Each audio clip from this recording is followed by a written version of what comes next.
আসুন আজ এক ভক্ত চরিত্র শ্রবণ করি। এক পরম ভক্ত, দেখুন ভগবান কি করে শিক্ষা দেয়। পুরাকালে এক ভক্ত ছিল, ভক্তের নাম ছিল ভালি। কি নাম ছিল? এক গোবিন্দ ভক্ত ছিল, বড় পরম ভক্ত ভালি। তো এই ভালি বঙ্গদেশে বাস করত। তো তার বাবা মা, একমাত্র সন্তান হচ্ছে ভালি। কিন্তু ভালি দেখতে ভালো না, প্রচুর গায়ের রং কুৎসিত কালা, আর মোটা গোটা, একেবারে চেহারার কোনো শ্রীবৃদ্ধি নেই। কিন্তু ভালি খুব কৃষ্ণ ভক্ত, গোবিন্দকে বড় ভালোবাসে, গোবিন্দ ছাড়া আর কিছু বোঝে না। তো ভালির যখন 10 বছর বয়স, তখন তার বাবা মারা গেছে। মায়ের সাথে কোনো রকম, বাবা যে সম্পদ রেখে গেছে ও দিয়ে খেটে খুটে কোনো রকম সে জীবন ধারণ করে ভালি। যখন ভালির 18 বছর বয়স, তখন তার মাও মারা গেছে। মা মারা গেছে পরে দুঃখিনী ভালি, মা নেই, বাবা নেই। সবাই ভালিকে অন্যরকম করে দেখে, গায়ের রং কালো, ওরকম কুৎসিত দেখতে মেয়েকে কে বিয়ে দেবে, কে বিয়ে করবে? সবাই তুচ্ছ তাচ্ছিল্য করে ভালিকে। তো ভালি গোবিন্দকে বড় ভালোবাসে। ভালি বলছে, হে গোবিন্দ, আমায় তো সবাই তুচ্ছ তাচ্ছিল্য করে প্রভু, এই জগতে যার কেউ নাই, তার শুধু একজনই আছে, আমার সে কে? গোবিন্দ। এ জগতে যার আর কেউ নাই, তার শুধু একমাত্র বান্ধব হলো হে প্রভু। আমার মা আমায় ছেড়ে চলে গেছে, বাবা আমায় ছেড়ে চলে গেছে, আত্মীয় স্বজন কেউ আমার দায়িত্ব নিতে চায় না, কারণ আমার গায়ের রং কালো, তো কেউ দায়িত্ব নিতে চায় না। আমি মেয়ে, তো বিয়ে দিতে হবে, কেউ দায়িত্ব নিতে চায় না। তাই ভালি মনে মনে সিদ্ধান্ত নিয়েছে। সিদ্ধান্ত ভালি মনে মনে সিদ্ধান্ত নিয়েছে, গোবিন্দ, যখন এই দেশের মানুষ কেউ আমায় ভালোই বাসে না, কেউ আমার দায়িত্ব নিতে চায় না, তাহলে আমি বৃন্দাবনে চলে যাব। বৃন্দাবন, যেখানে সব অনাথদের ঠাঁই হয়, সেখানে সব অনাথদের জন্য রয়েছে করুণাময়ী রাধারানী। রাধারানীর চরণে গেলে কেউ ফিরে আসেন, সবার জন্য রাধারানী থাকা খাওয়ার ব্যবস্থা করে দেয়। আজ ভালির মনে চিন্তা জেগেছে, তাহলে আমি বৃন্দাবনে চলে যাই। বৃন্দাবনে নাকি সব দুঃখী কাঙালদের বাস, তাহলে আমার মতো তো আর কাঙাল নাই, তাহলে আমি বৃন্দাবনে চলে যাই। আজ ভালি আমার বৃন্দাবনের পথে চলেছে, আর মুখে রাধারানীর নাম করছে, বলে, হে রাধে, তোমার নাম করতে করতে যেন আজ আমি মধুর বৃন্দাবনে পৌঁছে যাই। রাধা নামে পাগল আমার মন, যাব আমি মধুর বৃন্দাবন।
শাখায়াদি যত সখীগণ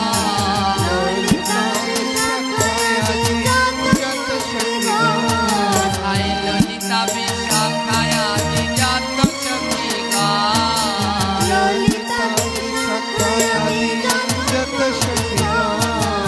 আজ্ঞায় করি সেবা আজ্ঞায় করি সেবা রাধা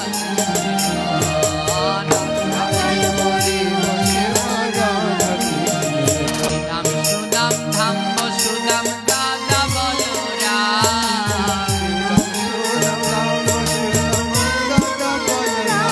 রাসমঞ্চে রাসমঞ্চে নৃত্য করে যত গোপীগণ রাসমঞ্চে নৃত্য করে যত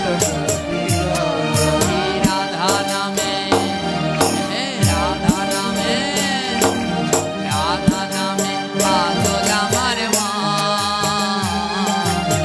যাবো আমি মধুর বৃন্দাবন হে জয় রাধে বলে হেরবো সারাক্ষণ জয় রাধে বলে হেরবো সারাক্ষণ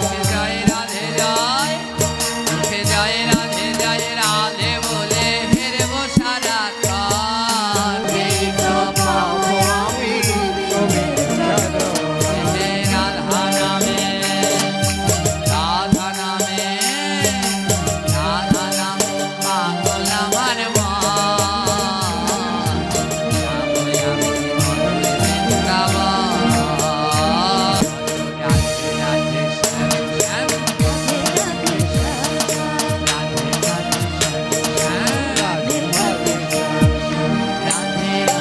শ্যাম শ্যাম রাধে রাধে শ্যাম শ্যাম बोलिए वृंदावन धाम की राधा रानी की आज खाली हमारे राधा रानीर नाम करते करते মধুর বৃন্দাবনে এসে পৌঁছালো যখনই বৃন্দাবনে আসলো বঙ্গদেশ থেকে গিয়েছে তো বাংলা থেকে সব অপরিচিত কাউকে চেনে না কারো ভাষা বোঝে না নিজেকে খুব একা একা লাগছে কোথায় যাব কার কাছে যাব কোথায় থাকবো আর ভালি অল্প বয়স যৌবন বয়স যে আমি দেখতে খারাপ তাতে কি কিন্তু আমি এই বয়সে এখন কার কাছে আশ্রয় নেব বৃন্দাবনে রয়েছে গোপীনাথ মন্দির ভালি হাঁটতে হাঁটতে গোপীনাথ মন্দিরে প্রবেশ করলো আর গোপীনাথের শ্রী অপূর্ব বিগ্রহ দেখে ভালি গোপীনাথের প্রেমে পড়ে গেল আর ভালি বলল হে গোপীনাথ যখন বৃন্দাবনে এসেছি হে প্রভু আমার এই দেহ মন প্রাণ আমি সব তোমার চরণে করলাম সমর্পণ হে গোবিন্দ আমি সব তোমার চরণে সমর্পণ করে দিলাম প্রভু আমার সম্পূর্ণ দায়িত্ব তোমার আমার কি ভালো মন্দ তুমি আমায় দেখে এই জগতে আমার তো আর কেউ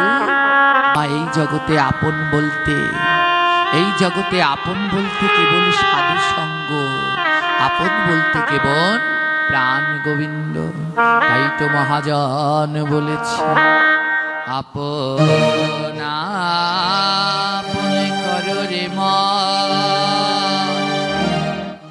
আপন নয় তোকে ওই গোবিন্দ পরম সত্য বুঝলা না রে মন না ধরিলা একবার ভক্তে রাতুল চরণ তুমি না ধরিলা একবার ভক্তে রাতুল চরণ মানব জীবনে বৃথাই গেল না হইল ভজন মানব জীবন বৃথা গেল, না হইল কৃষ্ণ ভক্ত চিনলা না মন, চিনলা না আপন জন। কৃষ্ণ ভক্ত চিনলা না মন, চিনলা না আপন জন। না করিলা ভক্তের সাথে প্রেময়ালিঙ্গ, একবারে না করিলা ভক্তের সাথে প্রেময়ালিঙ্গ। দেখিতে দেখিতে তোমার জীবন গেল কেটে, দেখিতে দেখিতে তোমার জীবন গেল কেটে। একদিন কিন্তু যেতে হবে ওই বৈতরণীর ঘাটে। একদিন কিন্তু এই জীবন থেকে বিদায় নিয়ে আমাদের বৈতরণীর ঘাটে গিয়ে দাঁড়াতে হবে। সেই দিন আমাদের গোবিন্দ বলবে, ওগো ভক্ত পার হবে, তাহলে করি দাও। আমি যে 16 আনা দিয়ে তোমায় জগতের মাঝে পাঠিয়েছিলাম, আমার সেই 16 আনা ফিরিয়ে দাও। কিন্তু এই মায়ার সাগরে, মায়ার সংসারে ডুবে ডুবে ওই ছেলে পুত্র কন্যা পরিজন বন্ধু বান্ধবের সেবা করতে করতে আমাদের 16 আনাই শেষ হয়ে গেছে। তাই মহাজন বলে, এখন 16 আনা তো হারিয়ে ফেলেছি, এখন আমাদের পারের সম্বল কি? মহাজন বলে, সম্বল একটাই আছে, বলে ভক্তের চরণ ধুলি সম্বল। ভক্তের চরণ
সম্বল কেবল তোমার নাম। তাই হে প্রভু, তোমার এই গোপীনাথ মন্দিরে আমায় একটু ঠাঁই দাও। ভালি গোপীনাথ মন্দিরে থাকে,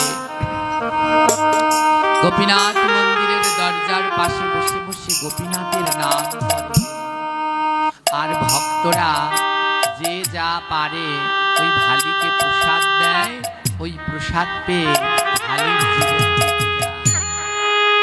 ভগবান বলছে, যে আমার কথা ভাবে আমিও তার কথা ভাবি, যে আমায় চায় আমায় পায়, যে আমায় না চায় আমি তারে না চাই। বুঝতে পারছেন মায়েরা? যদি চায় তবে পায়, যদি না চায় তাহলে আমি তাকে না চাই। নাচিয়ে নাচিয়ে তাকে ভগবান পরীক্ষা করে। আজ ভালি ওই দরজার, মন্দিরের দরজার পাশে বসে নাম করে। ভালির মনে শুদ্ধ ভক্তিমান, আর ওই ভক্তরা যে যা ওকে খুশি হয়ে দেয় ওই খেয়েই ভালি জীবন ধারণ করে। আর কি করে জানেন? যখন রাত্রবেলা সব ভক্তরা মন্দির থেকে চলে যায়, আর ওই মন্দিরের আঙিনায় ভক্তের চরণ ধুলায় মুখরিত হয়ে যায়, ভালি নিজের শাড়ির আঁচল দিয়ে ওই ভক্তের চরণ ধুলা নিজের অঙ্গে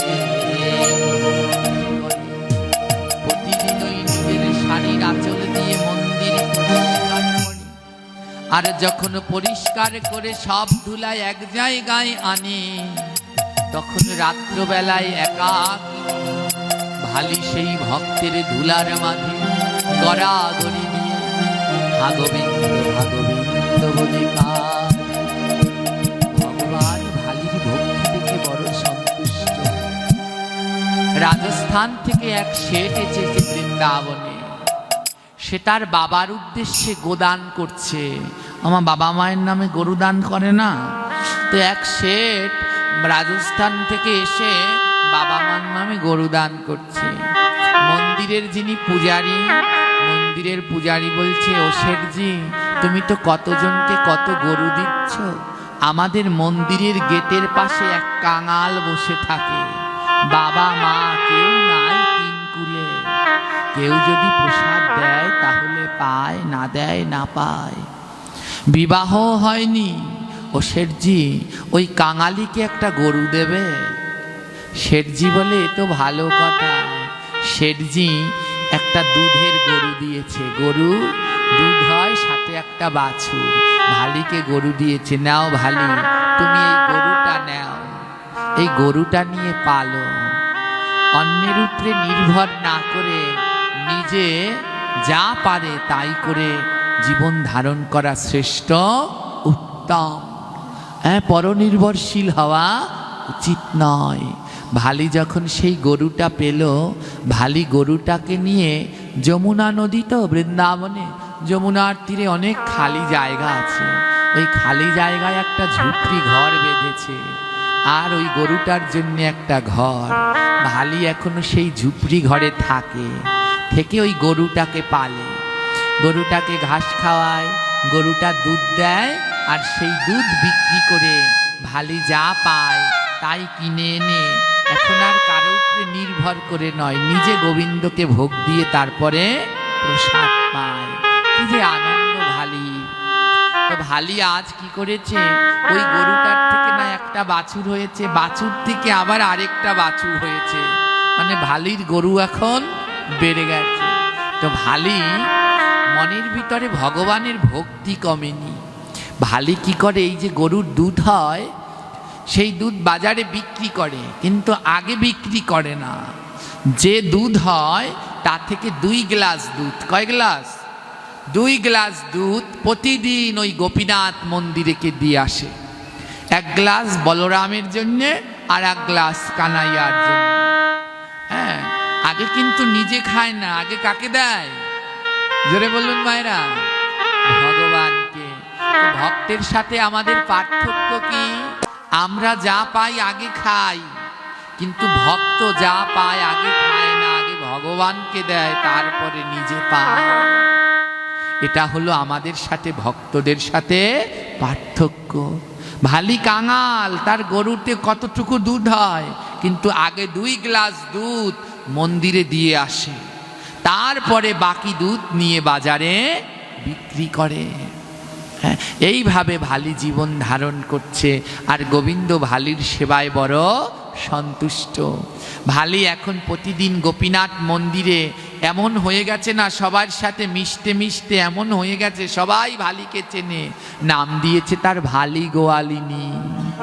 সবাই এক নামে চেনে, বৃন্দাবনের ভালি গোয়ালিনী। সবাই চোখ বুঝে ভালির কাছ থেকে দুধ নিয়ে যায় যে ওর দুধে কোনো ভেজাল হবে না। সবাই ভালিকে বিশ্বাস করে। আর ভালি কি করে, প্রতিদিন ওই 2 গ্লাস দুধ নিয়ে গোপীনাথ মন্দিরে 1 গ্লাস গোপীনাথের আর 1 গ্লাস দাদা বলরামের জন্য রেখে আসে। আমার এই হলো ভক্ত। হ্যাঁ, ভক্ত সবসময় সবার আগে ভাবে ভগবানের কথা। কিন্তু জানেন ভক্তের ভক্তি কখন নষ্ট হয়ে যায়? যখন ভক্তের মনে লোভের জন্ম নেয়। কিসের জন্ম নেয়? লোভের জন্ম নেয়। যেদিন মনে রাখবেন আপনার ভিতরে লোভ এসেছে, সেই দিন আপনার ভক্তি শেষ। ওই যে প্রথমে বললাম না, খাচ্ছে মাছ, এখনো লোভটা সামলাতে পারেনি। বলছে কি, হ্যাঁ আমি বৈষ্ণব। আরে লোভটাকে আগে সামলাও, লোভটাকে সামলাও। প্রতিদিন ভগবানকে দিয়ে তারপরে প্রসাদ পাও।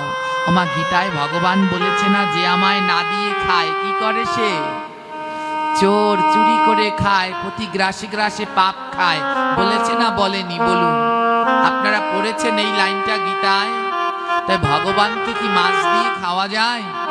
হ্যাঁ, তাহলে যারা এই বৈষ্ণব সেবায় এসে মাছ খায় তারা কেমন ধরনের পাপী চিন্তা করবে। আজ ভালি কি করেছে? ভালির মনেও না লোভ এসেছে। ভগবান বলছে, হে ভক্ত, ততক্ষণ আমি তোমার সাথে থাকব যতক্ষণ তোমার দেহের ভিতরে 2টা জিনিস আসবে না। 2টো জিনিস কি কি? একটা লোভ, দ্বিতীয়টা অহংকার। যখনই কারো ভিতরে লোভ কিংবা অহংকার আসে, মনে রাখবেন সেই সময় ভগবান তাকে ছেড়ে চলে যায়। কাউকে ধ্বংস করতে হলে তার টাকা পয়সা বাড়ি গাড়ি কেড়ে নিয়ে কাউকে ধ্বংস করা যায় না। কাউকে ধ্বংস করতে হলে তার দেহের ভিতরে 2টো জিনিস ঢুকাতে হয়, 1 লোভ, 2 অহংকার। মানুষের মনের ভিতরে যদি লোভ আর অহংকার ঢুকে যায়, তার ধ্বংস হতে বেশি সময় লাগে না। তার জলযন্ত্র প্রমাণ আমরা বর্তমান সময়ে দেখতে পাচ্ছি। লোভ আর অহংকার হলে তাদের ধ্বংস হতে বেশি সময় লাগে না। তো ভালির মনে নাই আজ লোভ হয়েছে, টাকার লোভ। কিসের লোভ? ওই যে দুধ বিক্রি করে করে টাকা জমায়, দুধ বিক্রি করে করে টাকা জমায়, তো টাকার লোভ হয়েছে। তাই ভালি এখন কি করে জানেন? ওই গোবিন্দের জন্য 2 গ্লাস দুধ মন্দিরে দিয়ে এসে আর বাকি দুধের সাথে জল মিশায়।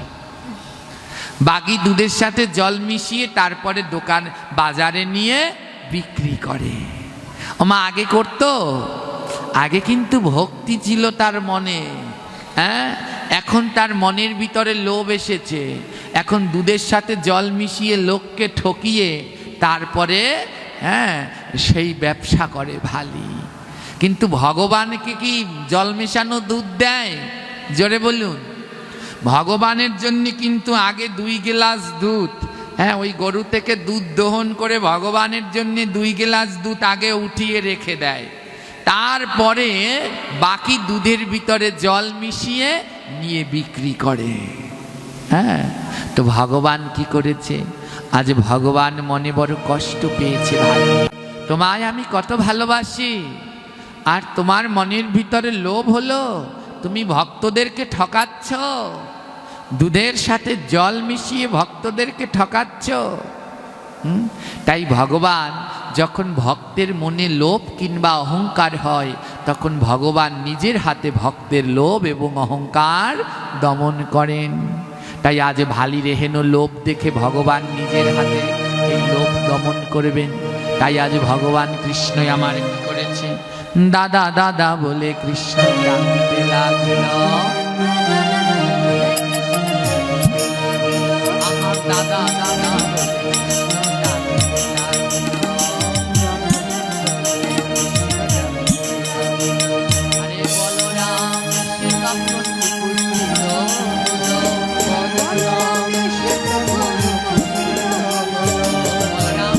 কানাইয়া, আমায় ডাকছিস কেন?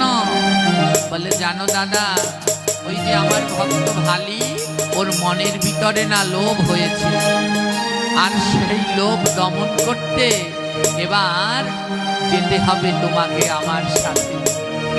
এবার বলরাম বলছে কি করে লোভ দমন করবি? বলে শোনো, আজ আমরা দুই ভাই কি করবো জানো? দুই ভাই মিল হয়ে যাব ভালির ধারে। দুই ভাই মিল হয়ে যাব ভালির ধারে।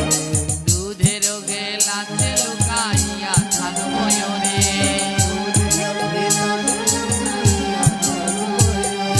বলে শোনো দাদা, আমরা দুই ভাই এখন মিল হয়ে যাব।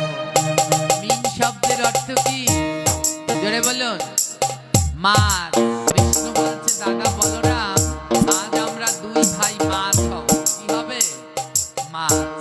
আর মাছ হয়ে ওই যে ভালি দুধের গ্লাস নিয়ে এসেছে মন্দিরে, 2 গ্লাস দুধ, ওই 2 গ্লাস দুধের ভিতরে দুই ভাই থাকবে। তাই কি করলো? আজ বলরাম এখন ধবল মাছ হলো, আবার কানাইয়া দেখো কালো মাছ হলো।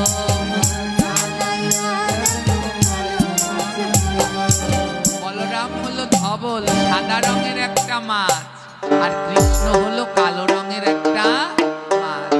এবার দুই ভাই মাছ হয়ে ওই যে ভাই 2 গ্লাস দুধ দিয়ে এসেছে মন্দিরে, এবার মাছ হয়ে দুই ভাই দুধে ডুব দিল।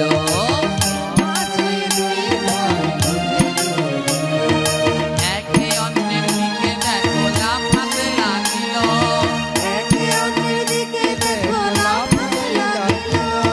আজ দুই ভাই মাছ হয়ে দুধের গ্লাসে ডুব দিয়েছে। যারা বলে না ওই যে মাছ জলের ভিতরে থাকে, তোমরা মাছ খাও, তারা শুনে যা। আজ কৃষ্ণ আর বলরাম দুই ভাই দুটো মাছ হয়ে 2 গ্লাসে ডুব দিয়েছে। এবার ডুব দিয়ে কি করছে? কৃষ্ণ লাফ দিয়ে বলরামের গ্লাসে যায়, আর বলরাম লাফ দিয়ে কৃষ্ণের গ্লাসে যায়। এরকম দুই ভাই লাফালাফি করছে। হেন কালে পূজারি মন্দিরে আসিল।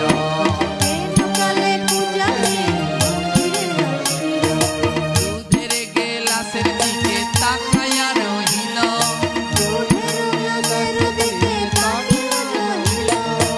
এই লীলা দেখে দেখো করে হায় হায়।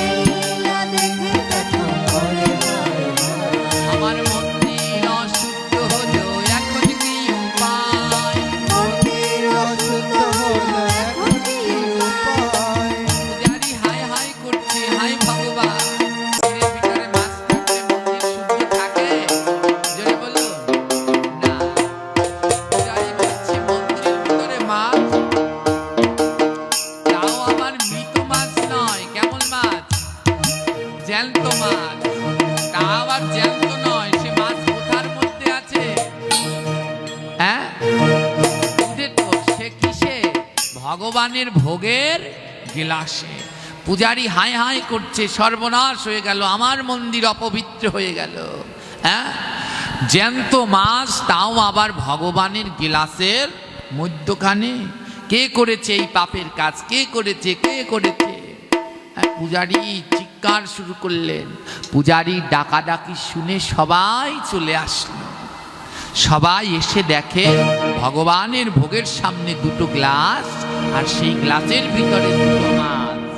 একটা লাফ দিয়ে আরেক গ্লাসে যাচ্ছে, আরেকটা লাফ দিয়ে আরেক গ্লাসে আসছে। হ্যাঁ, সবাই বলল এ তো অনাছিষ্টি কাণ্ড। এতদিন গোপীনাথ মন্দিরে যা হয়নি, আজ সেই হয়েছে। দুধের গ্লাসে মাছ আসলো কি করে? ভগবানের গ্লাসের মধ্যে মাছ। মন্দিরের পূজারি বলছে এই দুধ গ্লাস, এই 2 গ্লাস দুধ প্রতিদিন ভালি গোয়ালিনী দিয়ে যায়, ডেকে নিয়ে আসো ভালিকে। এই ভালি নিশ্চয়ই যমুনা থেকে জল মিশিয়েছে, আর ওই জলের সাথে দুধের মধ্যে মাছ উঠে গেছে। আর ভালি না দেখে সেই জল মিশানো দুধ মন্দিরে দিয়ে গেছে। ওমা, আদৌ কি ভালি ভগবানের দুধে জল মিশিয়েছে? জোরে বলুন, মিশিয়েছে?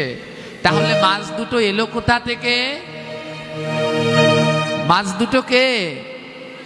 কৃষ্ণ আর বলরাম। দুধের গ্লাসের মধ্যে কেন গেল? ওই যে ভালি অন্যের দুধের ভিতরে জল মিশায়, ভালির অহংকার, মনের ভিতরের লোভকে দমন করতে, ভালি তুমি অন্যের দুধে জল মিশাও কিন্তু আমাকে ভালো খেতে দাও, তাতে কি? আমার ভক্তেরও যদি ক্ষতি করে তাহলে আমি গোবিন্দ খুশি হই না। তাই ভালির মনের অহংকার দমন করতে আর লোভকে দমন করতে তাই দুই ভাই মাছ হয়ে গ্লাসের মধ্যে ঢুকেছে, যেন ভালি সবার কাছে স্বীকার পায় যে সে দুধে জল মিশায়। এবার ভালিকে ডেকে আনা হলো। সবাই ভালির দিকে রক্তচক্ষু করে তাকিয়ে আছে। ভালি তো কিছুই জানে না, হ্যাঁ। আর ভালি ভগবানকে 2 গ্লাস দুধ দিয়ে তারপরে লুকিয়ে লুকিয়ে যমুনা দিয়ে জল আনে, সে তো কেউ জানে না পৃথিবীর। ভালি মনে করেছে কেউ জানে না, কিন্তু একজনার চোখ ফাঁকি দেওয়া যায়? হ্যাঁ, একজনার চোখ ফাঁকি দেওয়া যায় না। তো সেই জন যদি ধরে তাইলে আর কেউ তারে রাখতে পারে? আজ সেই ভগবান ধরেছে, ভগবানের কলে ধরা পড়েছে ভালি। হরি বল। তো ভগবানের কলে যেই ধরা পড়েছে না, তখন কি হয়েছে? ওই যে জল মিশানো দুধ, তো এবারে ভালিকে আনা হলো। সবাই ভালির দিকে রক্তচক্ষু করে তাকিয়ে আছে, জিজ্ঞেস করছে, হ্যাঁ রে ভালি, তুই যে ওই তোর গরুর দুধ বিক্রি করতে নিস, ওতে জল মিশাস? ভালি মিথ্যে বলছে, না না, আমি দুধে জল মিশাই না। আমার আদৌ মিশায় না? মিশায় না? মিশায়, কিন্তু মিথ্যে বল, না না, আমি দুধে জল মিশাই না। ও, দুধে জল মিশাস না? তাহলে ওই ভগবানের গ্লাসের দিকে তাকা। ভালি যেই ভগবানের দুধের গ্লাসের দিকে তাকাচ্ছে, দেখে 2টা মাছ, এক গ্লাস দিয়ে লাফ দিয়ে আরেকটায় পড়ে, আরেক গ্লাস দিয়ে লাফ দিয়ে আরেকটায়। এবার মন্দিরের পূজারী জিজ্ঞেস করছে, কিরে, তুই যদি দুধে জল না মিশাস তাহলে দুধের গ্লাসের মধ্যে এই ছোট ছোট মাছ কি করে আসলো? তুই নিশ্চয়ই যমুনার জল উঠিয়ে দুধের মধ্যে দেস, আর ওই জলের সাথে আজ মাছ উঠে গেছে, তাই তো গ্লাসের মধ্যে মাছ। ভালি বলছে, শোনো শোনো পূজারী ঠাকুর, একটু আগে আমি যেটা বলেছি সেটা মিথ্যে কথা। হ্যাঁ, যে দুধে জল মিশাই না এটা মিথ্যে কথা। আমি দুধে জল মিশাই, কিন্তু ভগবানের দুধে আমি জল মিশাই না। এই কথা শুনে সবাই রেগে গেল। কি, তুই দুধে জল মিশাস? তাহলে একটু আগে মন্দিরে দাঁড়িয়ে মিথ্যে বলেছিস, আর এখন মিথ্যে বলে বলছিস আমি দুধে জল মিশাই কিন্তু ভগবানেরটায় মিশাই না। এত বড় মিথ্যা কথা। সবাই মিলে ভালিকে ধিক্কার দিচ্ছে। এবার সালিশ বসেছে। এই ভালি এত বড় পাপ করে, সে প্রতিদিন গরুর দুধ দুইয়ে দহন করে তার ভিতরে জল মিশায়, আর সেই জল মিশানো দুধ বৃন্দাবনে বিক্রি করে, মহাপাপী। তাই সবাই মিলে সিদ্ধান্ত নিয়েছে গ্রামের, যেই পাপীটাকে কি করা যায়, বলে একে এক ঘরে করে দাও। সবাই মিলে ভালিকে তখন এক ঘরে করে দিয়েছে। এক ঘরে মনে বোঝেন, যার কাছে কেউ যায় না। ভালিকে তখন এক ঘরে করে দিয়েছে। সবাই বলে দিয়েছে, আজ থেকে এই ভালির গরুর দুধ কেউ কিনবে না, এই ভালির বাড়িতে কেউ যাবে না, এই ভালি কোনো মঠ মন্দিরে কোথাও আসতে পারবে না। এই বলে ভালিকে সবাই মিলে এক ঘরে করে রেখে দিয়েছে। ভালির 2 নয়নে জল। ভালি কাঁদছে আর গোবিন্দকে বলছে, গোবিন্দ, আমি দুধে জল মিশাই ঠিক, কিন্তু তোমার জন্য যে 2 গ্লাস দুধ রাখি আমি তাতে তো জল মিশাই না। তাহলে এই দুধের ভিতরে মাছ কোথা থেকে আসলো? ভালি দুধ 2 গ্লাস হাতে নিয়েছে না, হাতে নিয়ে দেখে দুধের ভিতরে কোনো মাছ নেই। ভালি দেখতে পাচ্ছে যে দুধের ভিতরে কোনো মাছ দেখা যাচ্ছে না। ভালি তখন বুঝতে পেরেছে যে এই মাছ দুটো আর অন্য কেউ না, ওই সাদা মাছটা বলরাম আর কালা মাছটা কৃষ্ণ। ভালি বুঝতে পারলো, আমি তো লোভ করেছি, লোভ করে দুধের ভিতরে জল মিশিয়েছি, তাই আমার লোভ দমন করবার জন্যে গোবিন্দই আমার এই লীলা করেছেন। তাই ভালি কি করেছে, সেই দুধ 2 গ্লাস আজ সঙ্গে করে নিয়ে যাচ্ছে, আর বাড়িতে নিয়ে ভালি সেই দুধ 2 গ্লাস ঠাকুরের সিংহাসনের সম্মুখে রেখে দিয়েছে। আর সিংহাসনের সম্মুখে রেখে ভালি বলছে, হে গোবিন্দ, আমি তোমার গ্লাসে জল মিশাইনি, কিন্তু তাও আমি মিথ্যে অপবাদ পেয়েছি। তাই আজ আমি প্রতিজ্ঞা করলাম, এই দুধ যতক্ষণ তুমি নিজে না খাবে ততক্ষণ পর্যন্ত আমি অন্য জল গ্রহণ করব না। কারণ আমি তো অন্যায় করিনি, আমি অন্যের দুধে জল মিশাই, কিন্তু তোমার দুধে জল দেইনি। কিন্তু তাও আমাকে কঠিন শাস্তি দিল, আমায় এক ঘরে করে দিল। তাই আমি আজ প্রতিজ্ঞা করলাম, যতক্ষণ তুমি নিজে না এসে এই দুধ খাবে ততক্ষণ পর্যন্ত আমি অন্য জল গ্রহণ করব না। ভালি বসে বসে কাঁদে। কেন কাঁদে জানেন? ভালি বসে বসে কাঁদছে এই কারণে, তাকে এক ঘরে করে দিয়েছে। তাই ভালি বলছে, না প্রভু, আমায় এক ঘরে করে দিয়েছ, তাতে আমার মনে কষ্ট নাই। আমার কষ্ট কোথায় জানো? আমি যদি কোনো জায়গায় যাই তাহলে অন্য সাধুরাই আসবে না, আমি সাধু সঙ্গ করতে পারবো না। আর এই জগতে সাধু সঙ্গ না পারার যে কত বেদনা তা তো তুমি জানো। তাই ভালি আজ কাঁদছে, প্রভু তুমি আমায় অন্য শাস্তি দিতে পারতে, আমায় সাধু সঙ্গ থেকে কেন বঞ্চিত করে দিলে? তাই আজ গোবিন্দের কাছে কেঁদে কেঁদে বলছি, আমায় সাধু সঙ্গ হলো না রে।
ঘরে করে রেখেছ, রাখো, আমার কষ্ট কেউ বোঝে না। হে গোবিন্দ, তোমার কাছে আমার একটাই অনুরোধ, আমি এক ঘরে থাকতে রাজি, কিন্তু আমায় যেন সাধু সঙ্গ থেকে বঞ্চিত করে দিও না। আমি যেন ভক্তের সঙ্গ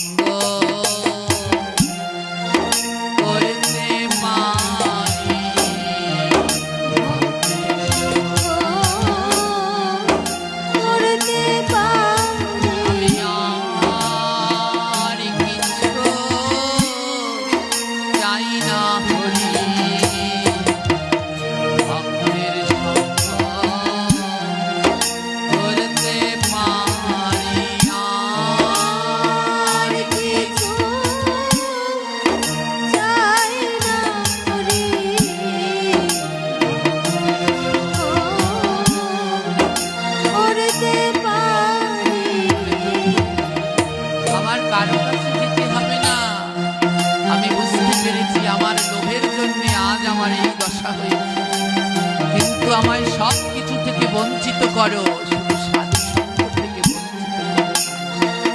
আজ ভালির ভিতরে কষ্ট, আর জল মিশিয়ে যেই টাকা পয়সা জমিয়েছিল চাল ডাল, আজ সব চাল ডাল টাকা পয়সা ঘরের ভিতরে যা ছিল সব যমুনার জলে ভাসিয়ে দিয়ে, আর যেই গরু দুটো তার সম্বল ছিল সেই গরুর গলার দড়ির বান খুলে দিয়েছে। যা গরু চলে যা, চলে যা, আর আর লোভের দিকে পা বাড়াবো না, কারণ লোভ করলে যে গোবিন্দকে পাওয়া।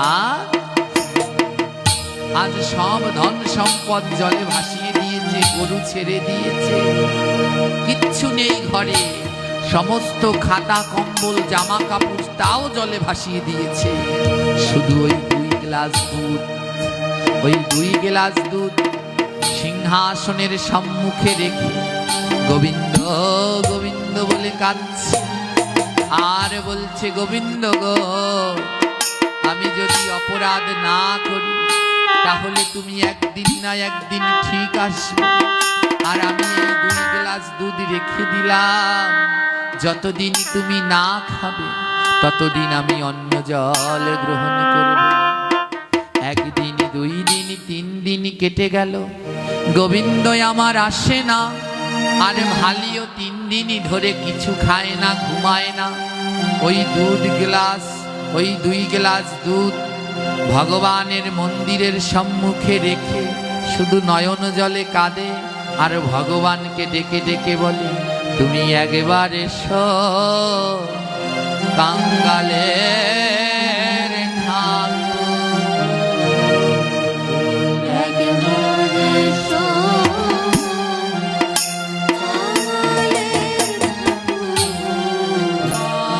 আর কাঙ্গাল নাই রে, একবার এসো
কাঙ্গালের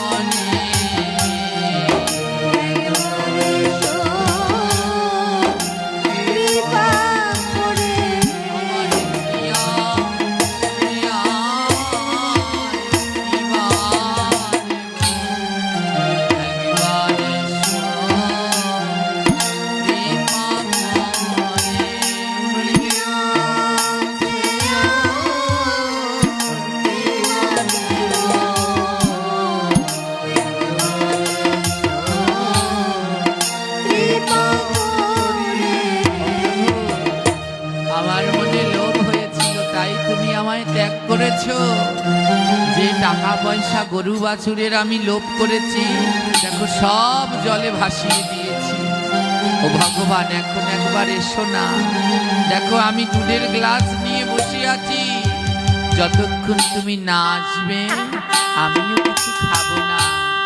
আর আর তোমাকেও অন্য কিছু দেব না। দেখতে দেখতে 3 দিন কেটে গেল। আমা 3 দিন আগে যদি দুধ রাখে গ্লাসে, 3 দিন পরে আর দুধ থাকে? দুধ কি হয়ে যায়? দই হয়ে যায়। আজ সেই গ্লাসের দুধ দই হয়ে গেছে, কিন্তু ভগবান আর আসলেন না। কিন্তু ভালি থামলেন না, ঘুমায় না। ওই 2 গ্লাস দুধ নিয়ে বসে আছে, রাত্রি জেগে বসে আছে। যদি রাতের বেলায় আমার প্রভু আসে, জেগে বসে বসে কাঁদছে, কখন আসবে, কখন আসবে প্রাণনাথ, কখন আসবে। 3 দিন ধরে এক পলকও ঘুমায়নি, শুধু ভগবানকে ডাকছে, আসো না, আমি তো কাঙাল, তোমার অধম সন্তান, ভুল করেছি, আসো না প্রভু। তোমার জন্য কি সাজিয়ে রাখবো? আমার তো কিচ্ছু নাই, ওই দুধের গ্লাস সাজিয়ে রেখেছি। আজ ভক্তের ভক্তি দেখে আমার আর থাকতে পারলেন না। আমার রাধা রানী বলছে, হ্যাঁ গো গোবিন্দ, তুমি কখনো ভক্তের কাছে বাধা পড়ো?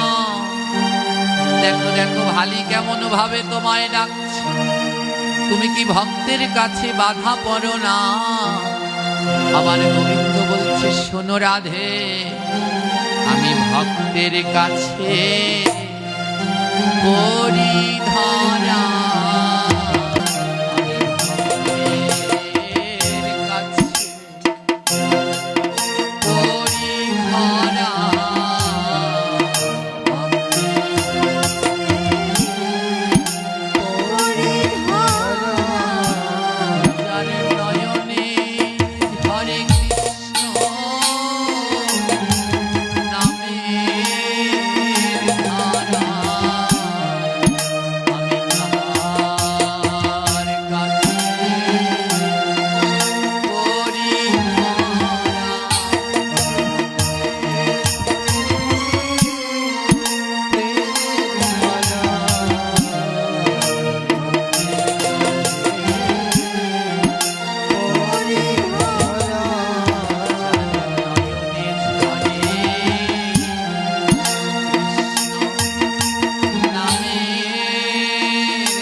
যার নয়নে কৃষ্ণ কৃষ্ণ বলে বাড়ি ধারা ঝরে, আমি তার কাছে ধরা দেই।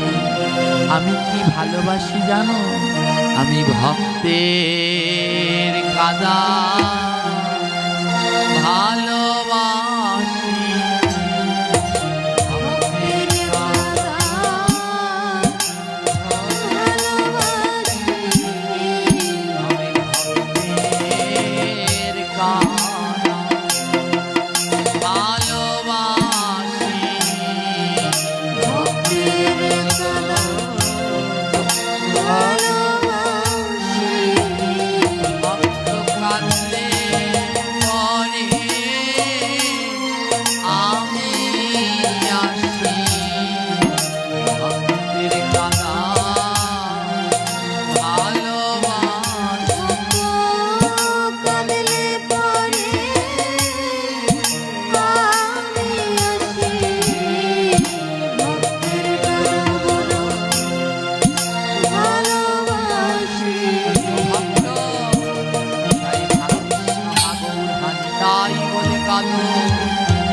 আমার ভগবান বলছে, আমি ভক্তের কাদা ভালোবাসি। ভক্ত যখন কাঁদে তখনই আমি তার ডাকে ছুটে আসি। তাই বলছি জানো, আজ ভালি যখন কাঁদছে, রাধারানী বলছে, হে গোবিন্দ, ওই শুদ্ধ ভক্তটা কেমন করে কাঁদছে, তুমি ওর নয়নের জল ঘুচিয়ে দাও। আমার গোবিন্দ বলছে, শোনো রাধে, আমি নয়নের জল ঘুচাই না রে। নয়নের জল ঘুচাই না রে। নয়নের জল ঘুচাই না রে। নয়নের জল ঘুচাই না রে। নয়ন জল ঘুচাই বারে বারে। নয়নের জল ঘুচাই না রে। নয়নের জল মোছাই বারে বারে। নয়নের জল ঘুচাই না রে।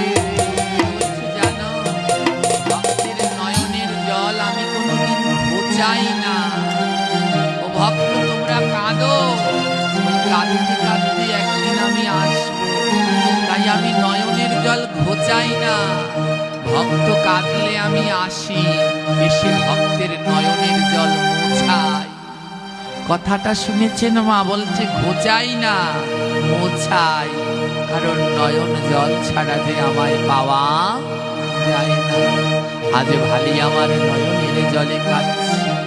তাই গোবিন্দ আমার দাদা বলরামকে বলছে, দাদা বলরাম, আমায় একটু সাজায়ে দে। দাদা বলরাম বলে, ভাই কানাই, তোকে কোন বেশে সাজাবো? গোষ্ঠে যাবি গোষ্ঠের বেশে, না রাধা রানীর সাথে অভিসারে যাবি সেই বেশে, না মা যশোদার গোপাল বেশে সাজাবো? আজ আমার গোবিন্দ বলে, না দাদা, এই তিন বেশের এক বেশ না। আজ আমায় কেমন বেশে সাজাবি জানিস দাদা? আমায় কাঙাল বেশে সাজাই দে না। কাঙাল বেশে সাজায়ে দে না। ভক্তের দ্বারে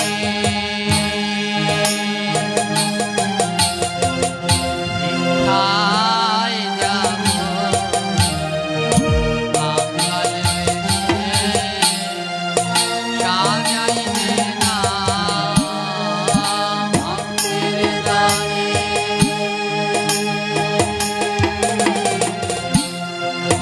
ভিক্ষায় যাবো,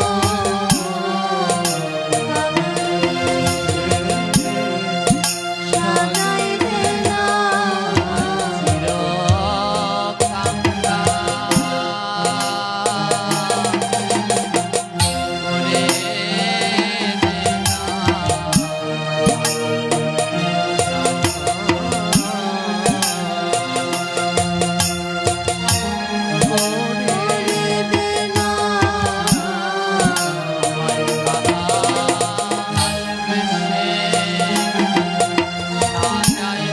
না।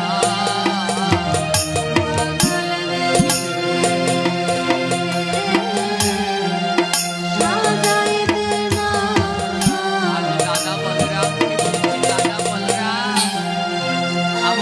কাঙালের মতো সাজিয়ে দে, যেন দেখে আমায় মনে হয় আমি কাঙাল।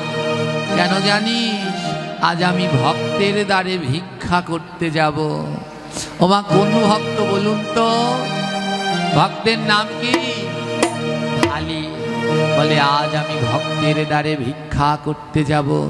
এমন ভাবে সাজাবি আমার ভক্ত যেন আমায় চিনতে না পারে। তাই গোবিন্দ আজ আমার কাঙাল বেশে সেজেছে। আজ কাঙাল বেশে সেজে চূড়াবাসী খুলে আমার গোবিন্দ বৈষ্ণবের রূপ ধারণ করেছে। আর কাঙাল বেশে সেজে সেই ভারী গোয়ালিনীর বাড়ির সম্মুখে গিয়ে দাঁড়িয়েছে। আর মা মা বলে কৃষ্ণ ডাকিতে লাগিছে। মা মা বলে কৃষ্ণ ডাকিতে লাগিছে। মা মা বলে কৃষ্ণ ডাকিতে লাগিছে। মা মা বলে কৃষ্ণ ডাকিতে লাগিছে। আরে মা ডাক শুনিয়া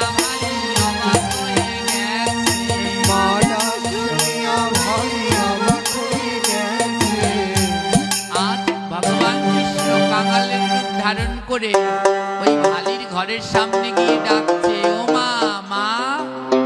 ভালি অবাক হয়ে গেছে, আরে আমার মতো চির কাঙালি, তাকে আবার কে মামা বলে ডাকে? ও মা, কে মামা বলে ডাকছে? কে ডাকছে ভালিকে মা বলে? ভগবান, স্বয়ং ভগবান আর কাঙালের রূপ ধরে ভালিকে মামা বলে ডাকছে। ভালি আজ দরজা খুলেছে, যেই দরজা খুলেছে দেখে একজন ভিখারি দাঁড়িয়ে আছে। ভিখারি, কিন্তু ভালির মনে হচ্ছে এমন চেনা চেনা লাগে গো, চেনা লাগে গো, চেনা চেনা লাগে গো, চেনা চেনা লাগে গো, যেন আগে কোথায় দেখেছি, চেনা চেনা লাগে গো, আগে কোথায় দেখেছি, চেনা চেনা লাগে গো, চেনা চেনা লাগে গো। চেনা চেনা লাগে গো। ভালি দরজা খুলে দেখে একজন ভিখারি দাঁড়িয়ে, কিন্তু ভালির মনে হচ্ছে একে তো আমি চিনি, আগে তো দেখেছি। আমার ভালি কি এই ভিখারিকে আগে দেখেছে? জোরে বলো, কোথায় দেখেছে? ওই যে মন্দিরে প্রতিদিন দেখতো, কিন্তু আজ চিনতে পারছে না কেন? মন্দিরের যে কৃষ্ণ সেই রূপে আসেনি, এসেছে কাঙালের রূপে। তাই ভালি বলছে চেনা চেনা লাগছে, কিন্তু চিনতে পারছি না। আজ ভালি জিজ্ঞেস করছে, হ্যাঁ গো বাছা, তোমার নাম কি? ভগবান ভক্তের দ্বারে মিথ্যে বলে? যদি বলে আমি কৃষ্ণ, তাহলে তো ধরা পড়ে যাবে। ভক্ত জিজ্ঞেস করছে, তোমার নাম কি? আমার গোবিন্দ বলছে, ভক্ত দাস নাম আমার বৃন্দাবনের ধাম। দাস নাম আমার বৃন্দাবন ধাম, ভক্ত দাস নাম আমার বৃন্দাবনের ধাম। কষ্ট দেওয়া এটাই আমার কাজ। ভগবান তার পরিচয় দিচ্ছে, আমার নাম হলো ভক্ত দাস। কে বলেছে ভগবান?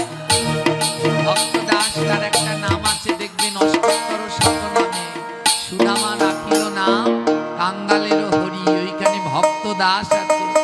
তো বলছে আমার নাম হলো ভক্ত দাস, আর বৃন্দাবন হলো আমার ধাম, আর আমার কাজ হলো ভক্তের মনে কষ্ট দেওয়া। হ্যাঁ, যে করে আমার আশ না রে করি সর্বনাশ, যে করে আমার তার করে সর্বনাশ, ছাড়ে আমার বাস, ওই তার দাসের দাস। যে আমায় ভালোবাসবে, আগে তার সর্বনাশ করব। ওমা, আজ ভালি ভালোবেসেছে, তাই এমন সর্বনাশ করেছে, ওই জল মিশানোর অপবাদ দিয়ে মান সম্মানও নষ্ট করলো, আর যে টাকা পয়সা জমিয়েছে তাও সব জলে ভাসিয়ে দিয়েছে। বলে যদি না ছাড়ে আমার পাশ, তাহলে হই তার দাসের অনুর। ভালির সর্বনাশ করেছে। ভালি কি গোবিন্দকে ছেড়েছে? তাই আজ ভগবান নিজে ভালির কাছে এসেছে। এবার ভালি বলছে, হ্যাঁ গো বৈষ্ণব, আমার মতো কাঙালের কাছে কেন এসেছো? আমার গোবিন্দ বলছে, শোনো ও ভালিমা, 3 দিনই ধরে খাই না আমি, 3 দিনই ধরে খাই না। আমার মা এত কঠিন 3 দিন খাবার দেয় না। জানো ভালিমা, আমার একটা মা আছে, 3 দিন ধরে আমায় খাবার দেয় না, তাই আমি 3 দিন ধরে খাই না। ও মা, কেন 3 দিন ধরে খায় না ভগবান? ওই যে ভালি 3 দিন ধরে মন্দিরে যায় না, আর 3 দিন ধরে দুধও দেয় না, তাই ভগবান 3 দিন ধরে খায় না। আজ ভগবান বলছে, ও ভালিমা, তোমার কাছে একটু খাবার হবে? আমি 3 দিন ধরে খাই না, আমায় একটু কিছু খেতে দাও। এই ফ্যানটা একটু ব্যাখ্যা করে দাও। বলছে, আমি 3 দিন ধরে কিছু খাই না, একটু খাবার হবে? ভালি বলছে, বাবা তুই এমন সময় আসলি, আমি 2 দিন আগে আমার ঘরের চাল ডাল তরি তরকারি টাকা পয়সা সব ভাসিয়ে দিয়েছি। আমার মনে লোভ হয়েছিল তো, তাই একেবারে সব যমুনার জলে ভাসিয়ে দিয়েছি, এখন আর আমার কাছে কোনো খাবার নেই। গোবিন্দ বলে, ও ভালিমা, দেখো না কিছু খাবার পাও কিনা? ভালি বলছে, না রে বাবা, কিচ্ছু নেই, তুই দেখ আমার ঘর একেবারে খালি, ল্যাপ কাঁথা কম্বল তাও ভাসিয়ে দিয়েছি, কিচ্ছু রাখি না। গোবিন্দ তাও বলছে, দেখো না কিছু আছে কিনা, কিছু খাবার আছে কিনা। ওমা, খাবার আছে না নাই ভালির ঘরে? বলুন তো আপনারা, বলুন, আছে না নাই? কি আছে বলুন তো, কি খাবার? হ্যাঁ, ওই যে 2 গ্লাস দুধ রেখে দে। ভালি কি প্রতিজ্ঞা করেছে? প্রতিজ্ঞাটা কি করেছিল? যে তুমি নিজে না এসে খেলে আমি খাবার খাবো। তাই ভালি 3 দিন ধরে খায় না। তাই ভগবান আজ আমার কাঙালের রূপ ধারণ করে ভালির মনের ইচ্ছা পূর্ণ করতে আসছেন। তাই কি করেছে, বারবার জিজ্ঞেস করছে কিছু আছে কিনা, কিছু আছে কিনা। হঠাৎ ভালির মনে পড়ল, ও আমার ঘরে তো 2 গ্লাস দুধ রাখা আছে। ভালি ঠাকুর ঘরে গিয়ে দেখে 2 গ্লাস দুধ দধি হয়ে গেছে। ভালি মনে মনে বলছে, এটা রেখেছিলাম কৃষ্ণের জন্যে, কিন্তু কৃষ্ণ তো আর এলো না। তা বৈষ্ণব যখন আসলো, আগে তো বৈষ্ণবের সেবা দেই। ওই 2 গ্লাস দুধকে 3 ভাগ করেছে। কয় ভাগ? 3 ভাগ। আর 1 ভাগ নিয়ে ও গোবিন্দ রূপী সেই বৈষ্ণবের কাছে দিয়েছে। নাও ও বৈষ্ণব, আমার ঘরে এই দই আছে, তুমি একটু দই খাও। আমার ভগবানের পছন্দের খাবারের ভিতরে একটা হলো দই। হ্যাঁ, ওই যে ভোগারতিতে দেখেন না, দধি দুগ্ধ ঘৃত ছানা নানাই উপচার। হ্যাঁ, তো আজ যেই দই দিয়েছে না ভগবান, মনের আনন্দে দই সেবা করছে। কি স্বাদ, কি স্বাদ। হ্যাঁ, ওই কয় ভাগ করেছে, দিয়েছে কয় ভাগ? আর ভালির কাছে আছে 2 ভাগ। 1 ভাগ যেই খাওয়া হয়ে গেছে, ভগবান বলছে, ও ভালিমা, আরেকটু দই কি হবে? এত স্বাদের দই আগে তো কোনো দিন খাইনি। ভালি বলছে, এমন করে যখন বলছে তাহলে আরেক ভাগ দেই। ওই যে 2 ভাগ রেখেছে, তার 1 ভাগ এনে আবার ভালি আরেক ভাগ দিয়েছে ভগবানকে। নাও প্রভু। এবার ওই ভাগও ভগবান খাচ্ছে। এত স্বাদ, এত স্বাদ। হ্যাঁ, আর উপর থেকে রাধারানী আমার ডেকে ডেকে জিজ্ঞেস করছে, ওগো কানাই, তুমি আগে কি দই খাও নাই? শোনো, শোনো প্রাণের কানাই, আগে কি দই খাও নাই? রাধারানী বলছে, ও কৃষ্ণ, এমন করে পাগলের মতো দই খাচ্ছ, আগে কি কোনো দই খাওনি? কৃষ্ণ বলে, হ্যাঁ খেয়েছি, কিন্তু এমন করে ওই দুধ দিয়ে দই পেতে সারা রাত্র বসে বসে কেউ কৃষ্ণ নাম করে এইরকম দই আর কেউ পায়? আমার পেতেছে। এখানেও তো ঘোষ আছে মনে হয়। হ্যাঁ, যারা মিষ্টি তৈরি করে, মিষ্টির দোকান, দই পেতে কেউ কি বসে বসে কৃষ্ণ বলে কেঁদেছে সারা রাত্র? এই দই কি কেউ পেতেছে? তাই আমার গোবিন্দ বলছে, দই খেয়েছে, কিন্তু কেউ দই পেতে দইয়ের কাছে বসে কৃষ্ণ কৃষ্ণ বলে কাঁদেনি। এই রকম দই রাধে আমি আগে কোনোদিন খাইনি। হ্যাঁ, 2য় ভাগ দই খাওয়া যখন হয়ে গেছে, ভগবান ভালিমাকে বলছে, ও ভালিমা, আরেকটু দই হবে? আমার না এখনো পেটটা ভরেনি। ওমা, এখন আর দই কয় ভাগ আছে? ওই 1 ভাগ রেখে দিয়েছে ভালি, যদি কৃষ্ণ আসে। তো ভালি মনে মনে বলছে, ও কৃষ্ণ বোধহয় আর আসবেই না, তা ও 1 ভাগও দিয়ে দেই বৈষ্ণবকে। ওমা, কৃষ্ণ এসেছে না আসেনি? কিন্তু ভালি এখনো বুঝতে পারেনি। ভালি মনে মনে করেছে, 1 ভাগ দই রেখেছি, যদি কানাই আসে।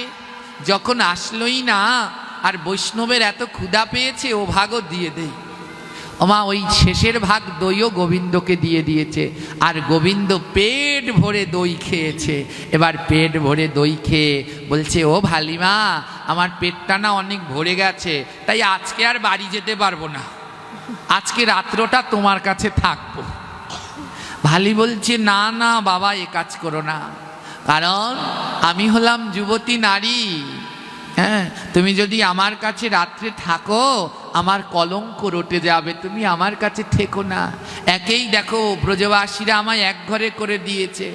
হ্যাঁ, আমার কলঙ্ক রটে যাবে। কিন্তু গোবিন্দ নাছোড় বান্দা, না না ও ভালিমা, আমি তো তোমায় মা ডেকেছি, আজকে রাত্রটা আমায় থাকতে দাও, এই রাত্রে আমি কোথায় যাব, আমি রাত্রটা তোমার কাছে থাকি। ভালি বলছে যখন এত করে বলছে, বেশ তাহলে তুমি একটা কাজ করো। ও বৈষ্ণব ঠাকুর নাম কি দিয়েছে? নাম দিয়েছিল কি? ভক্তদাস নাম দিয়েছে। হ্যাঁ, তো ভালি বলছে, ও ভক্তদাস, তুমি যখন এত জোরাজুরি করছো আজকে রাত্রটা থাকবে, তাহলে তুমি একটা কাজ করো, তুমি আমার ঘরের মধ্যে থাকো, কেউ যেন দেখতে না পারে, আর আমি থাকি বাইরা। ভগবানকে ঘরের ভিতরে রেখে ভালি বাইরা থাকলেন, পাহারা দিলেন, যেন কেউ ভক্তের নামে দুর্নাম করতে না পারে। তো ভালি পাহারা দিচ্ছে। ওমা মাসটা ছিল এই দামোদর মাস, তাই দামোদর মাসে গোবিন্দকে একটু সেবা দিতে হয়। তো এই দামোদর মাসে দেখবেন এই শেষের দিকে এখন একটু শীত শীত পড়েছে না, রাত্রবেলায় বাইরারা থাকলে ঠান্ডা লাগে। তো ওই ভালি ওই যে খাতা কাপড় সব ফেলে দিয়েছে, আর ওই যমুনায় যখন খাতা বালিশ ফেলতে গেছে একটা ছেঁড়া কাতা ওই পড়ে রয়েছে কোনো রকম। তো ঠান্ডা ঠান্ডা তো ভালি কি করেছে, ওই ঘরের ভিতরে ভগবানকে শুতে দিয়েছে আর নিচে শুয়েছে বাইরা, আর ওই চেরা কাতাটা নিয়ে ওই ভক্তদাস মানে গোবিন্দের গায়ে দিয়ে দিয়েছে। আর ভক্তের ভক্তি দেখে আমার প্রভুর নয়নে জল। আহা ভালি, তুমি কি ভক্ত, তুমি শীতের মধ্যে বাইরায় ঠান্ডায় থরথর করে কাঁপছো, আর তোমার একমাত্র একটা ছিঁড়া কাতা সেটা তুমি আমার গায়ে দিয়ে দিয়েছো। ভালি শীতের মধ্যে ঠান্ডায় কাঁপতে কাঁপতে ওই বাইরে উঠানে ঘুমিয়ে পড়েছে। আর যখন ভালি ঘুমিয়ে পড়েছে, গোবিন্দ আমার ভালির ঘর থেকে চলে গেছে। আর ভালির ঘর থেকে গোবিন্দ সেই গোপীনাথ মন্দিরে গিয়ে গোপীনাথের গায়ে যে কাতাটা দেওয়া হয় সেই কাতার হলো সোনা দিয়ে পার বাঁধানো। ভগবানকে যে কাতাটা প্রতিদিন গোপীনাথ মন্দিরে দেওয়া হয় তার পারটা কি দিয়ে বাঁধানো? সোনা দিয়ে। গোবিন্দ কি করেছে, সেই চেরা কাতাটা নিজে রেখে আর সোনার কাতাটা এনে ওই ভালির গায়ে রাত্রবেলা দিয়ে গেছে, দিয়ে গোবিন্দ চলে গেছে। আর এদিকে ভালি রাত্রবেলায় সেই সোনার পার বাঁধানো কাতা গায়ে দিয়ে ঘুমাচ্ছে, আর ওইদিকে মন্দিরে গোবিন্দ ছেঁড়া কাতা গায়ে দিয়ে ঘুমাচ্ছে। যখন সকাল হয়েছে, ভালি যেই চোখ খুলে তাকিয়েছে, দেখে তার গায়ে একটা সোনার কাতা। ভালির দুই নয়নে জল। এই কাতা তো আমার প্রাণ গোবিন্দ, এতই আমি গোপীনাথ মন্দিরে দেখেছি, এই কাতায় আমার গায়ে কে দিল? ভালি বুঝতে পারলো কাল রাতে যে ওই কাঙাল এসেছে, ওই কাঙাল আর অন্য কেউ নয়, ও যে অনাদিরাদি আমার প্রাণ গোবিন্দ কাল কাঙালের রূপ ধারণ করে আমার হাতে সেই দুধ দধি খালি কাঁদছে আর বলে, হাই রে পোড়া কপাল, গোবিন্দ আসলো কিন্তু আমি আমার প্রাণ গোবিন্দকে চিনতে পারলাম না। আমার হাতে দইও খেলো, আর আমার গায়ে সোনার কাঁথা দিয়ে ছেঁড়া কাঁথা নিয়ে গোবিন্দ আমার চলে গেল। ভালি সেই সোনার কাঁথাটা নিয়ে গোবিন্দের সাথে অভিমান করেছে, গোবিন্দ আমার এই সোনার কাঁথা চাই না, আমার তোমাকে চাই। সোনার কাঁথাটা নিয়ে দৌড়াতে দৌড়াতে গোপীনাথ গিয়েছে। এখনো মন্দিরের পূজারী ঘুম থেকে ওঠেনি, মন্দিরে তালা দেয়া। ভালি দরজায় ডাকছে, পূজারী ঠাকুর উঠুন উঠুন। পূজারী উঠেছে।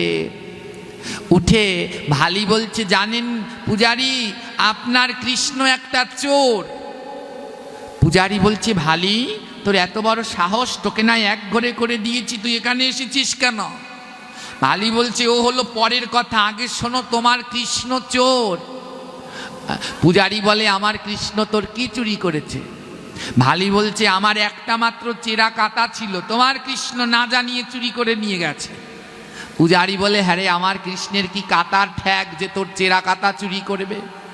ভালি বলে, বিশ্বাস করো না, এই যে দেখো রাত্রবেলায় আমার কাছে সোনার কাতা রেখে ছেঁড়া কাতা নিয়ে গেছে, আমার ছেঁড়া কাতা ফেরত দিতে বলো তোমার কৃষ্ণকে। পূজারী ভুল বুঝলো ভালিকে, পূজারী বলল, ওরে মিথ্যাবাদী ভালি, তুই কৃষ্ণের কাতা চুরি করে নাম দিচ্ছিস কৃষ্ণ তোর কাতা চুরি করেছে, নিশ্চয়ই তুই মন্দির থেকে এই কাতা চুরি করে পালাচ্ছিলিস, তাই আমার কাছে ধরা খেয়েছিস। ওমা, ও কি চুরি করেছে কাতা? পূজারী বলছে, তুই কাতা চুরি করে যাওয়ার সময় আমার কাছে ধরা খেয়েছিস। লোকজনকে ডাকলো, ডেকে সব লোকজন মিলে ভালিকে পিটাতে লাগলো। কাতা চুরি করেছিস, তোর এত বড় সাহস, ভগবানের সোনার পাড় বাঁধানো কাতা চুরি করেছিস। সবাই মিলে ভালিকে মারতে লাগলো। ভালি বলে, বিশ্বাস করো ভক্তগণ, আমি ভগবানের কাতা চুরি করিনি। কাল রাত্রে তোমাদের ভগবান আমার কাছে গিয়েছিল, আর আমার ছেঁড়া কাতা তোমাদের ভগবান এনেছে। কিন্তু কে শোনে কার কথা? সবাই মিলে ভালিকে মারতে লাগলো। ভালির গা থেকে টপ টপ করে রক্ত ঝরছে। পূজারী মন্দির খুলতে গেল। পূজারী গিয়ে দেখে মন্দিরের গেটে আগের রাত্রে যেমন তালা মারা তেমনই তালা। ওমা, কাতা চুরি করতে হলে তালা তো ভাঙতে হবে। পূজারী মনে মনে ভাবল যে তালা তো একই রকম মারা, তাহলে কাতা নিল কি করে? পূজারী কৌতূহল নিয়ে মন্দিরের তালা খুলল। তালা খুলে ভগবানকে যে খাটে ঘুম পাড়িয়েছে আগের রাত্রে, সেই খাটের কাছে গেল। কই যাই দেখি তো, আমার গোবিন্দের গায়ে তো সোনার কাতা দিয়ে আমি ঘুম পাড়িয়েছি, দেখি তো কেমন আছে আমার প্রভু। পূজারী গোবিন্দের কাছে গেল। ওমা, গিয়ে দেখে গোবিন্দের গায়ে একখানা চেরা কাতা। আগের রাতে যে সোনার কাতা দিয়ে শয়ন রেখে দিয়েছিল, সেই কাঁথা গোবিন্দের গায়ে নাই। একটা ছেঁড়া কাঁথা গায়ে দিয়ে গোবিন্দ আমার শুয়ে আছে। পূজারী যখন গোবিন্দের গায়ের সেই ছেঁড়া কাঁথাটি উঠিয়েছে, পূজারী দেখে গোবিন্দের গায়ে চাবুকের দাগ। ওই বাইরে যে সবাই মিলে ভালিকে চাবুক দিয়ে মারছে, সেই দাগ আমার গোবিন্দের গায়ে উঠেছে। আর গোবিন্দের গা থেকে দরদর করে রক্ত ঝরছে।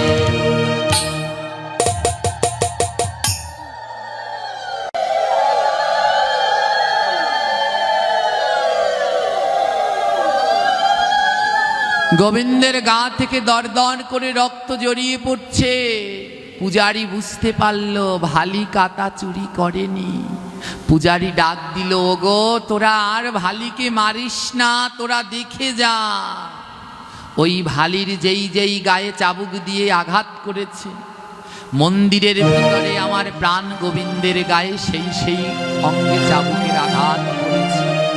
আর বিগ্রহের গা থেকে টপ টপ করে রক্ত পড়ছে। গোবিন্দ বিগ্রহ যখন জাগাল, আর পূজারী দেখলো গোবিন্দের দুই নয়ন থেকে জল ঝরছে। পূজারী বলে, গোবিন্দ তুমি কাঁদছ কেন? গোবিন্দ বিগ্রহ থেকে আওয়াজ হলো, শোনো পূজারী, ভক্তের অঙ্গে আঘাত দিলে সেই আঘাত যে আমার গায়েই লাগে। তোমরাই আমার ভালিকে ভুল বুঝেছ।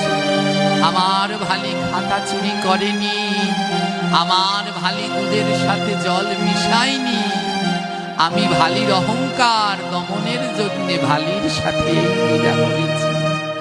আজ সবাই যে যার ভুল বুঝতে পেরে আজ ভালির চরণে লুটিয়ে পড়েছে, আর চরণ তলে পড়ে বলছে, ওগো ভক্ত, তুমি এইবার আমায় ক্ষমা করো।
ইচ্ছা থাকলে গোবিন্দকে পাওয়া যায় না। মনের ভিতরে তাই ভগবানকে পেতে হলে লোভ আর হিংসাটাই আগে ত্যাগ করে দাও।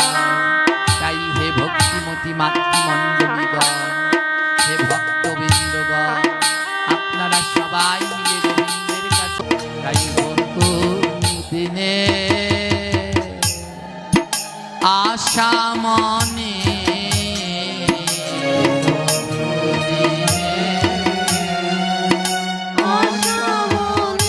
আমার বহু দিনে আশা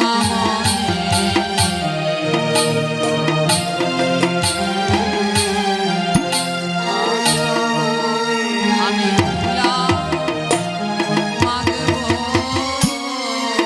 ভক্তের সঙ্গে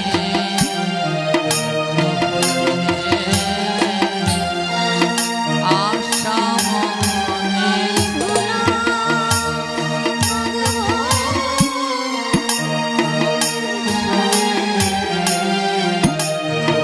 সবাই আমাদেরকে সন্তান জ্ঞান করে আমাদের সব ভুল ত্রুটি ক্ষমা করে দেবে।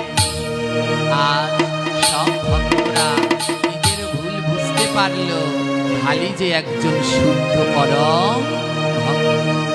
তাই ভক্ত আর ভগবানের মিলন হইল।